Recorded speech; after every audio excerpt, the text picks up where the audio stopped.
semuanya, perkenalkan nama saya Mika Krisdaini Burmanurung. Saya dari program studi Teknologi Rekayasa Perangkat Lunak. Saya di sini akan menjelaskan secara singkat tentang sejarah dan evolusi perkembangan komputer. Pada generasi pertama, pada tahun 1940 sampai 1955, komputer bernama Jetri berhasil diciptakan oleh seorang ilmuwan Jerman yang bernama Konrad Zuse. Komputer ini digunakan untuk mendesain dinamika pesawat tempur Jerman. Namun sayang, komputer tersebut hancur akibat serangan bom sekutu. Beralih ke pihak sekutu pada tahun 1943, sebuah komputer bernama Colossus berhasil diciptakan oleh Tommy Flowers. Komputer besar ini dapat mereka strategi perang Jerman hanya dalam hitungan jam. Colossus juga dipercaya telah membawa kemenangan sekutu pada Perang Dunia Kedua oleh sejumlah ilmuwan.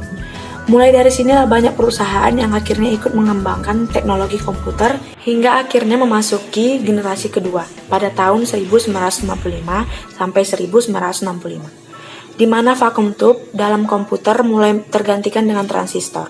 Komputer pertama yang menggunakan teknologi transistor ini bernama Univac Lab, yang difungsikan untuk simulasi hidrodinamika senjata nuklir. Namun seiring berjalannya waktu, peneliti menemukan kelemahan dari transistor yang dapat merusak komponen dalam komputer.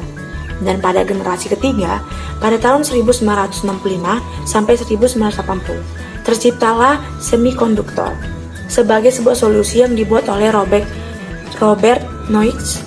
Komputer yang telah mengaplikasikan komponen ini disebut juga sebagai mini komputer karena ukurannya yang jauh lebih kecil dibandingkan komputer generasi sebelumnya.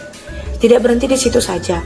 Pada generasi keempat, pada tahun 1980 sampai 1990, ilmuwan terus mengembangkan komputer hingga terciptalah sebuah komputer komponen yang bernama Very Large Scale Integration atau VLSI, yang di dalamnya terdapat desain transistor.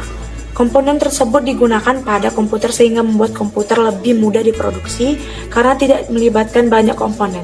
Selain itu, harga komputer juga menjadi lebih terjangkau. Turunnya harga komputer yang drastis berhasil membuat penjualan komputer meningkat sangat pesat dari tahun ke tahun hingga akhirnya pada tahun 1983, majalah Time menobatkan komputer sebuah hal yang paling berpengaruh pada masa itu.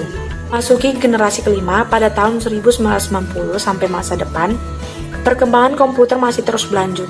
Hebatnya lagi, sekarang para ilmuwan sedang mencoba mengembangkan komputer yang dapat memiliki pikirannya layak manusia. Dan mungkin komputer-komputer dalam film fiksi bisa terrealisasi dalam kehidupan kita nanti. Demikian hasil penjelasan saya. Jika ada kesalahan kata, mohon dimaafkan. Terima kasih.